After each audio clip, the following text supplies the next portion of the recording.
Welcome back, baseball fans, to this eliminating the Chicago White Sox video. What you're looking at here is last year. We're going to start by doing a comparison. Last year they were 33 and 26, just 7 over 500. Highly competitive team, played a lot of games close, nail biters, and went to the League Championship Series, losing in 6 games to the eventual American League champion Oakland A's. They scored 261 runs, gave up 221 runs, hit 268.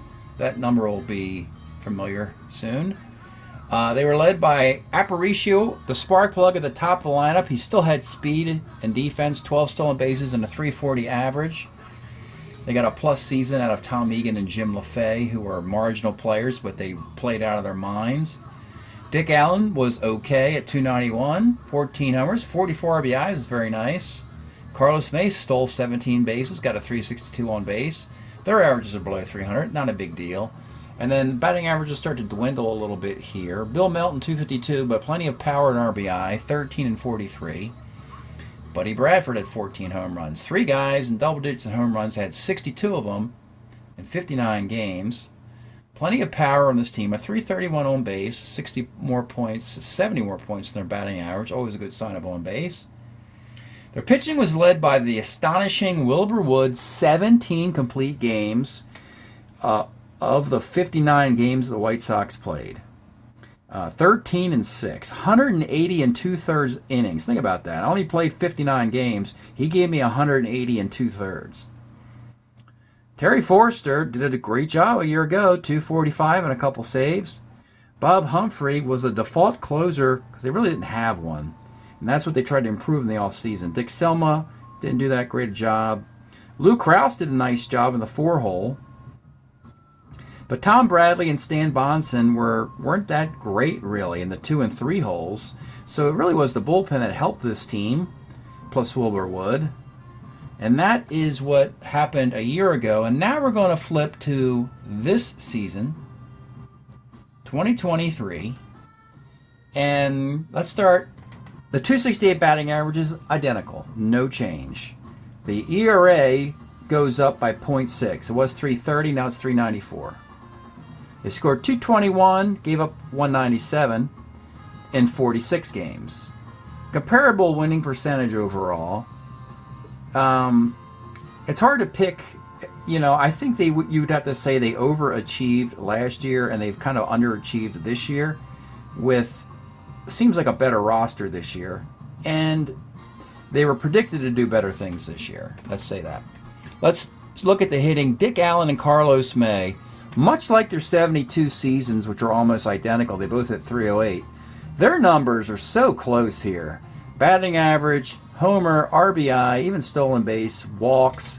I mean, Carlos May, Dick Allen, separated at birth, did the same thing in 72. Those cards are coming back next year. That's the good news. George Orta debuted a 74 card that was pretty darn good. Bob Stinson, nice little switch hitting catcher, did a nice little year there. 390 on base. Ken Henderson came over from the Giants and nailed down center field. Tony Muser, first baseman when Dick Allen was DH.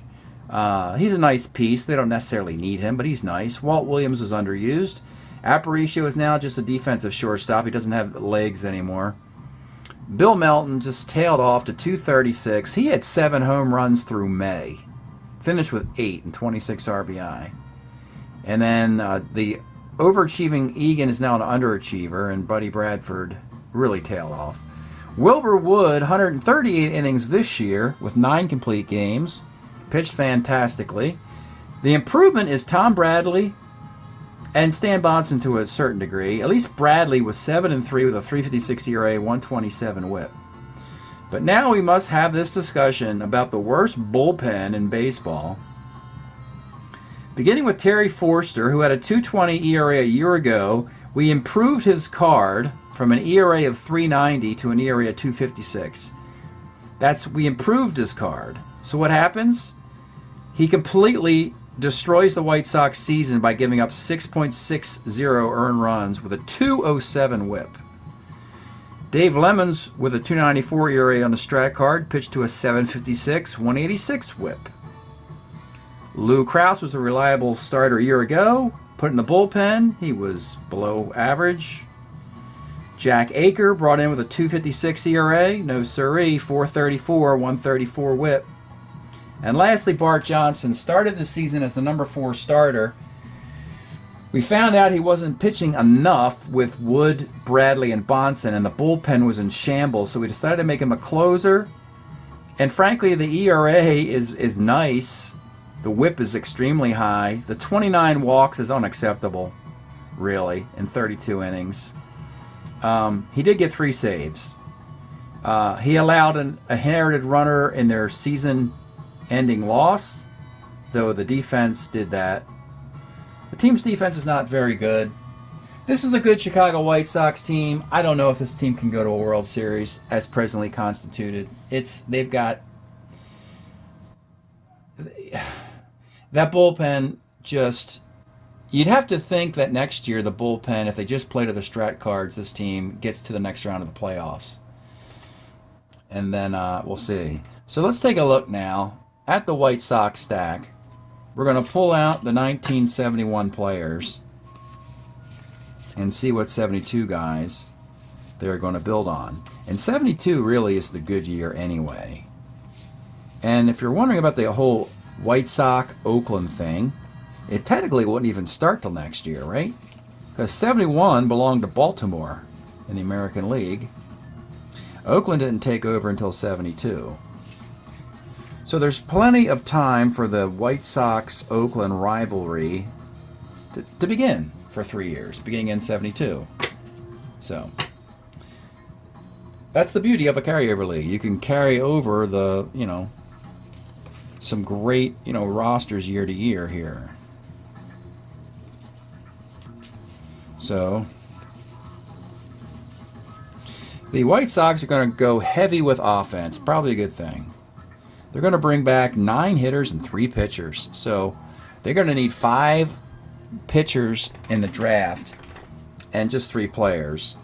They probably have enough to start a lineup here. Oh, they got plenty of guys. So Stinson can catch. You could even have... you have the luxury of Dick Allen. You can actually have him be a DH, Stinson catching, Muser at first. Then you do have Orta. And you even have Dent backing him up. You have Aparicio at short, so Melton's going to need a new card. And you have May in left, with Henderson in center, and Bradford in right. You might want to consider Carlos May a DH, though. I know he's a 3 range, but that +3 arm has hurt the team. And it's a real shame his defense gave up the deciding run in the divisional round of the playoffs. Great year. I think the gap with him and Dick Allen is really cool, how close those guys' batting averages were. We'll look at it one more time here. See, Allen hit 308, as did Carlos May. So now we'll take a look. So they don't really need anything. Obviously, they're going to replace Melton's card, and they might be to the point where they let Melton get away even. So this is what they're bringing back. Stan Bonson, and this is a 21-win card. You get 37 decisions in 250 innings. He's a starter 6. I can't figure that thing out. Doesn't make sense. If you get that many decisions, you should be pitching deeper in the games.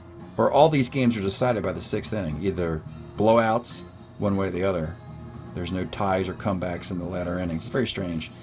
Dave Lemons, let's look at the 2 lefties in the bullpen who were just horrible. 2.94 ERA, 95 innings. That's not a fluke. That's a nice performance by Dave Lemons. The card's good. Of course, he's going to get your lefties out, not good against righties. And we made Forster better with arguably the best card of the timeline. And he was horrible. He was awful. Double 111 and an out. Single 1 and an out. No home runs on his card. 660 earned run average. 6 and 5, 225 and 100 innings. So these dudes pitched 195 innings for Lemons and Forster out of the bullpen. Should be good. So maybe if there's any sort of a balancing act after 2 years, those guys will be lights out, and that would change a lot for the White Sox. Let's take a look now at what they do, who they're going to keep, waive, retire, and possibly trade in the offseason. All right, let's take a look what the White Sox do. 3 hitters, the first of which is Tom Egan. Was a catcher, a lot of power, some on-base ability. In a very short spell. So he played for the Angels for a while. And then in 72 with the White Sox. You know, the batting average is not there. But, you know, 410 slugging, 10 home runs, that was a nice year we just played. So, it's not looking good beyond this, though. Can we get waivers for him in 72? We'll have to see if Strat printed this card with the 72 White Sox. If that's the case, we can put him on waivers. We like this Bob Stinson. There's Egan. He gets waivers. We like Bob Stinson, the switch hitting catcher who kind of took over both ways. And so I think you just want to get a backup catcher to Stinson who can throw. Get a minus arm in Chicago to help their pitching staff out. So with Egan, we're going to put him on waivers, as he misses 73 as well. All right, next up of the 2 hitters, you have Bill Melton. Now, 71, I think, was his best year, which we just played. Was it his best year for Bill Melton? He goes to the Cubs, I think. Goes across town, I thought. Yeah. No, he doesn't. I thought he went... Oh, it was Santo, the Cub third baseman, came to the White Sox, I think. All right. So, there's the All-Star season we just played with the 33 home runs. MVP votes and all that. And he's coming back. We'll bring him up. Melton's got to come back. He's the only hole in the offense. And frankly, I'd load up on offense anyway if I'm the White Sox. Assuming I have Wilbur Wood. Assuming a couple things. I have Wilbur Wood, Tom Bradley, and theoretically, the bullpen would do a complete bounce back from what it did a year ago. Or in this season, I should say. Next year, a year ago. I mean, you have to swerve way out of your lane to pitch as poorly as the White Sox bullpen did this year. So you have to think that's just ridiculous bad luck. And next year, it should return to like a 2-year average. Next up is Walt Williams. This guy complained about not being used enough, and he should have. He was a nice hitter here. Part of platoons, and he should have played every day. A little guy, 5'6". But he had plenty of pop in 71, but there was no place for him. The outfield was loaded. Look at this nice season in 71. 294, 344, 767 OPS, stole some bases. No place to play him because the outfield was full of guys. They had Bradford, they had Henderson, they had Carlos May, Dick Allen at DH, Tony Muser at first base. Embarrassment of riches for the White Sox offense. So in 72, he comes back to this team. So we know he can get waivers. We'll check for that. And he goes to Cleveland in 73 and then finishes with the Yankees. I think since he didn't play a lot this year, he's probably not going to play a lot next year either. We know we got Carlos May coming back and Ken Henderson and Buddy Bradford. So why put this guy through the same problem where there's no room for him? And if you kept him, you'd keep him for a trade purpose. Let's make sure he gets waivers though. Egan. And let's see if Mr. Walt Williams on the White Sox. There he is. What we're going to do is we're going to actually make him a keeper because of his quality. He's a quality player. But he's obviously trade bait. Problem is, the way this usually goes is that these kind of marginal guys like this, nobody really wants to trade for them, and they end up being put on waivers anyway. Next guy is, of course, Mr. 2 Days himself, Wilbur freaking Wood. And we have to say goodbye to the 71 card and hello to the 72 card or the 73 card. So here we are in that evaluation. And of course, there's 191 with a 1 whip there. And you see 251, 24 and 24 wins. Definitely 72. So we'll use a 72 card next year, and then probably the 73 card after the year after that, possibly the 74 for 2 years. But anyway, Wilbur Wood's going to do the same thing he just did next year. He got 3. Well, he probably pitched. Now that I think about it, he probably pitched more on 2 days rest in the playoffs this year than a year ago when I was reluctant to do it. And he won 2 of his 3 starts against the Tigers. Actually, he didn't win 2 of the 3. He lost Game 6. Or he didn't lose Game 6. The bullpen lost Game 6. So he split 2 starts against the Tigers, and they lost Game 6. All right. All right, next guy up is Tom Bradley. Tom Bradley. From 69 to 75. Did a nice job there in 72. 71, I should say. And the good news is he'll come back in 72 to be slightly better. So that's great news. So these 2 guys are going to be the 1-2 punch again next year. Be nice if they made Bradley a starter 8, perhaps. He had 39 starts there, and now he's got 40 starts. You should make him, I don't know, I haven't looked at a strat card, but he should be a starter 8. That would help a lot so that he can go deeper into games. Next pitcher is Lou Krause, who was with a bunch of different teams. Well, there's 2 of them. Look at that. And the White Sox were in the mix, along with. I thought he was with the White Sox for like 1 year. Kansas City, Oakland, Milwaukee, Boston, St. Louis. Okay, so he's not really associated with Chi Sox. They signed him in free agency because of this good 71 card. A 2.94 ERA, 125 WHIP. But after that, not much. We could see if they made Boston's card so he can achieve waivers. Though, I don't know why you won't even have him with Boston's card on waivers. His card exists so you can get waivers on Lou Krause. That helps the waiver pool, so you don't lose guys to retirement. Oh, here's some potential good news, is that Bart Johnson's card is up, so he will get a little bit better here. That's good news. This might be the key to their season. Bart Johnson getting a little bit better. 69 to 77, Bart Johnson, big guy, 6'5". And 71, this is the card we used. 12 and 10 with a 2.93 ERA, 53 games, 16 starts of the 53. So you can see that sort of, I don't normally move guys from the rotation to the bullpen very often. I did it for the White Sox because they were struggling mightily. But you can kind of get the idea that that's what they did there. They tried him in the rotation, they moved him in the bullpen, 71. Now,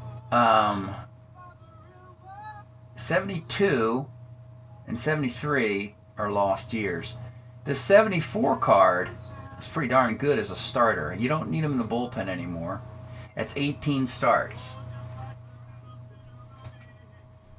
And then after that, he pitches on 3 days rest in 76. But the 74 card, I like that. 112. But if you put him back in the rotation again, you're in the same situation you were this year. You got Wood, Bradley, Bonson, Bart Johnson. That's fine, though. I might make Bart Johnson the number 3 starter and move Stan Bonson down to the number 4 starters. I'm not really crazy about that Stan Bonson card because of the starter 6. And because Bonson was sort of ordinary. He was 21 and 17. And Bradley's card will be better. Bart Johnson's will be better. Of course, Wood will be better. Yeah, I'll take Bart Johnson as a starting pitcher. I think they're going to have Rich Gossage taking up a bullpen spot, is what we think is going to happen.